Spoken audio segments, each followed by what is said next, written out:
ایک وقت تھا جب بنی اسرائیل کی نسل سے ایک فرد انسانی تاریخ کا رخ ہمیشہ کے لیے بدلنے والا تھا۔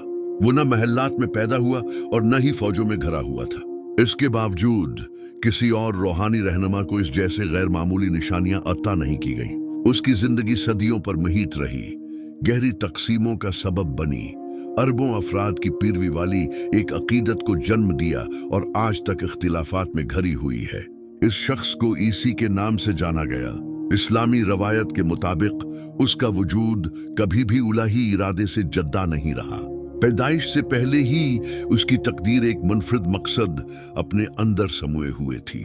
اللہ نے قرآن میں اس کی ذات کا ذکر کیا، اسے وہ نشانیاں عطا کی جو کسی اور زمینی رہنما کو نہیں دی گئی، اور اس کی عزت کو اس طرح محفوظ رکھا جسے بہت کم لوگ سمجھ پاتے ہیں۔ لیکن وقت گزرنے کے ساتھ اس کا اصل پیغام دوبارہ تعبیر کیا گیا، بدلا گیا اور اس قدر تبدیل ہوا کہ وہ اپنی اصل سے بہت دور ہو گیا۔ یہ سمجھنے کے لیے کہ ایسا کیسے ہوا، ضروری ہے کہ اس دور کے حالات کی طرف لوٹا جائے جن میں بنی اسرائیل زندگی گزار رہے تھے۔ اس زمانے میں روحانی حالت زوال کا شکار تھی۔ مذہبی ادارے ایمان کی اصل روح سے دور ہو چکے تھے۔ مقدس متون میں تحریف کی جاتی تھی، تعلیمات کو طاقت کے بدلے بیچا جاتا تھا اور مذہب مادی مفادات کی خدمت کرنے لگا تھا۔ روحانیت انسانی خواہشات کے سامنے پیچھے ہٹ گئی۔ اس کے علاوہ فلسطین کا علاقہ رومی سلطنت کے زیر تسلط تھا۔ عوام بھاری ٹیکسوں، مسلسل جبر اور روزانہ کی ذلت کا سامنا کر رہے تھے۔ آزادی کی امید سیاست سے نہیں بلکہ قدیم صحیفوں سے جڑی ہوئی تھی، جو اللہ کی طرف سے بھیجے گئے ایک مسیحا کی آمد کا ذکر کرتے تھے جو انصاف کو بحال کرے گا۔ لیکن جو توقعات قائم کی گئی تھیں وہ الہی منصوبے کے مطابق نہیں تھی۔ بہت سے لوگ ایک فوجی حکمران کے منتظر تھے، ایسا شخص جو بغاوت کی قیادت کرے اور طاقت کے زور پر روم کو گرا دے۔ جب منتخب کردہ شخصیت آخرکار آئی تو اس کا طرز عمل تمام توقعات کے برعکس تھا۔ وہ نہ تلوار اٹھاتا تھا، نہ تخت کا خواہاں تھا اور نہ ہی جنگوں کی دعوت دیتا تھا۔ اس کی مشنیت روحانی تھی۔ اس کہانی کا آغاز ایک ایسی عورت سے ہوتا ہے جس کی پاکیزگی تسلیم شدہ تھی اور جو نبوی نگرانی میں پرورش پائی تھی۔ ایک غیر متوقع لمحے میں ایک آسمانی پیغامبر انسانی شکل میں اس کے سامنے ظاہر ہوا اور اعلان کیا کہ اگرچہ اسے کسی مرد نے کبھی نہیں چھوا، وہ ایک خاص بچے کو جنم دے گی۔ یہ اعلان حیرت، خوف اور الجھن کا باعث بنا، لیکن اس میں ایک ناگزیر الہی حکم بھی پوشیدہ تھا۔ حمل ٹھہرنے کے بعد وہ عورت معاشرے سے الگ ہو گئی۔ تنہا اس نے شدید درد، گہرے شکوک اور آنے والی رسوائی کے بوجھ کا سامنا کیا۔ مصیبت کے عالم میں اس نے ایک درخت کے سائے میں پناہ لی۔ مایوسی اس قدر بڑھ گئی کہ اس نے اس لمحے کے آنے سے پہلے غائب ہو جانے کی خواہش کی، لیکن الہی مدد ظاہر ہوئی۔ جہاں کچھ نہ تھا وہاں پانی ظاہر ہوا، بے وقت تازہ پھل پیدا ہوئے، اور جب سب کچھ ختم ہوتا محسوس ہو رہا تھا تو امید واپس لوٹ آئی۔ یوں ولادت کا لمحہ آ پہنچا۔ بچی عام انسانی حالات کے بغیر دنیا میں آیا، پہلے ہی غیر معمولی نشانیوں سے گھرا ہوا۔ جب وہ اپنی قوم کے پاس لوٹی تو ماں کو سخت الزامات کا سامنا کرنا پڑا۔ بدگمانی تیزی سے پھیل گئی، ملامت بھری نظریں، سرگوشیاں اور الزامات ماحول پر چھا گئے۔ تب ایک نہایت حیران کن معجزہ رونما ہوا۔ ابھی ماں کی گود میں ہی تھا کہ نوزائیدہ نے ایسے الفاظ ادا کیے جنہوں نے مجمع کو خاموش کر دیا۔ اس لمحے نے سب کچھ بدل دیا۔ ماں کی عزت بحال ہو گئی اور قوم نے محسوس کیا کہ وہ کسی ایسی حقیقت کے سامنے ہے جو انسانی فہم سے بالاتر ہے۔ اس بچے کا بچپن مسلسل عبادت سے مزین تھا۔ ابتدا ہی سے اس میں غیر معمولی دانائی، نظم و ضبط اور اللہ سے گہرا تعلق نمایاں تھا۔ اس کی نشوونما عام اصولوں کے مطابق نہیں تھی۔ کم عمری کے باوجود وہ ایسا علم رکھتا تھا جو علماء اور مذہبی رہنماؤں کو حیران کر دیتا تھا۔ کچھ کے لیے یہ حیرت کا باعث تھا، جبکہ دوسروں کے لیے اضطراب کا سبب۔ ابتدائی اجازت سے اس کے ذریعے غیر معمولی نشانیاں ظاہر ہونے لگیں۔ بے جان چیزیں زندگی پا لیتی تھیں، بیماریاں شفا پاتی تھیں اور پوشیدہ راز بغیر کسی کوشش کے ظاہر ہو جاتے تھے۔ یہ سب اس کی ذاتی طاقت سے نہیں بلکہ براہ راست اللہ کی مرضی کے اظہار کے طور پر تھا، جس سے واضح ہوتا تھا کہ وہ صرف ایک پیغامبر ہے۔ جب وہ مناسب بلوغت کو پہنچا تو اس نے اپنی عوامی دعوت کا آغاز کیا۔ उसने लोगों को एक वाहिद अल्लाह की खालिस इबादत की तरफ बुलाना शुरू किया।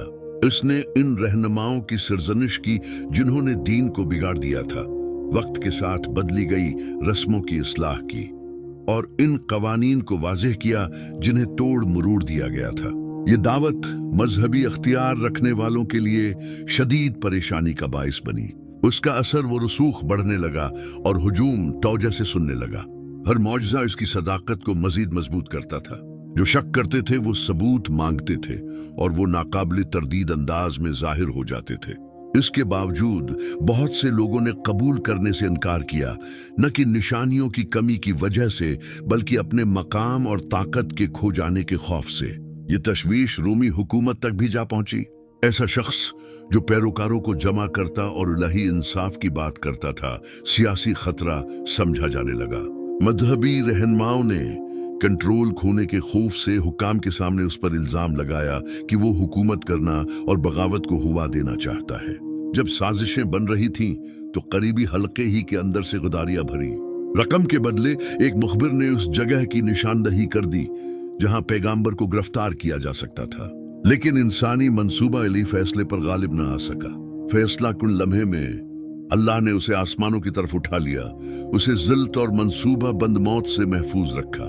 एक और शख्स को उसकी जगह पेश किया गया जिससे ताकब करने वाले धोखे में पड़ गए। इस शख्स को गिरफ्तार किया गया, अवामी तौर पर तशद्दुद का निशाना बनाया गया और बेरहमाना तरीके से सजाए मौत दी गई।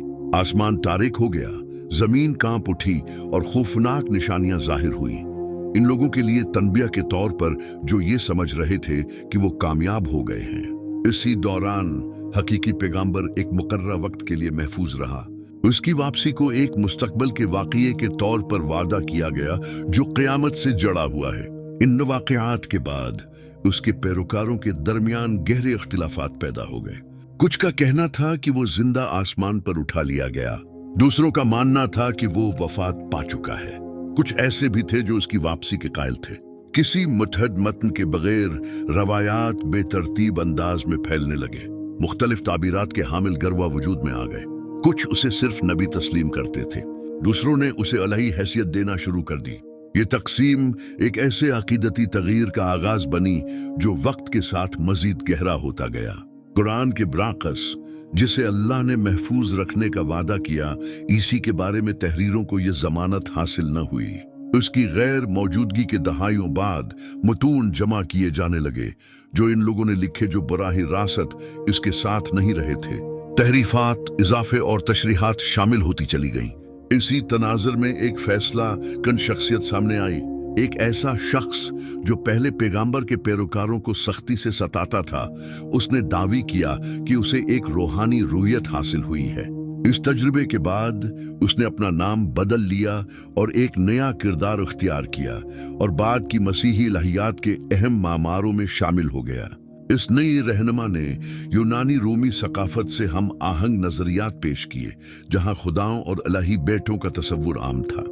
इसने किफारे की कुर्बानी का तसव्वुर मुतारिफ कराया, ये दावी करते हुए कि कवानीन की इताअत अब जरूरी नहीं रही बल्कि किफारा देने वाली मौत पर ईमान काफी है। मुख्तलिफ जमातों को खतूत भेजे गए और ये अकायद बाद में इन तहरीरों में शामिल हो गए जो आगे चलकर नए अहदनामे की तश्कील का सबब बने। कुछ असल शागिर्दों ने उन तब्दीलियों को रद्द कर दिया, इस मौक़िफ़ पर कायम रहते हुए कि ईसी सिर्फ अल्लाह का मुंतखब करदा बंदा था। लेकिन नई तालीम के फैलाव के साथ इन आवाज़ों को खामोश कर दिया गया। वक्त के साथ ये तरमीम शुदा नुस्खा वसीया पैमाने पर फैल गया जिसे सियासी और उदारा जाती हमायत हासिल हो गई।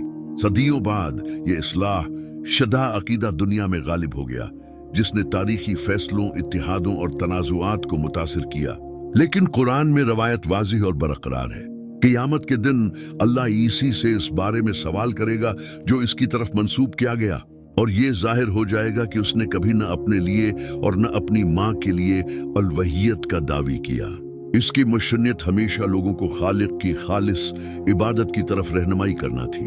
यूं इस शख्स की कहानी उस पर खत्म नहीं होती। ये सदियों से गुजर कर अकायद को तकसीम करती है और इंसानियत के लिए रूहानी गौर व फिक्र के सबसे बड़े नकात में से एक बनी रहती है। जो कुछ नाजिल किया गया और जो बदल दिया गया, उनके दरमियान हर शख्स पर लाजिम है कि वो शऊर और आजिज़ी के साथ सच्चाई की तलाश करे।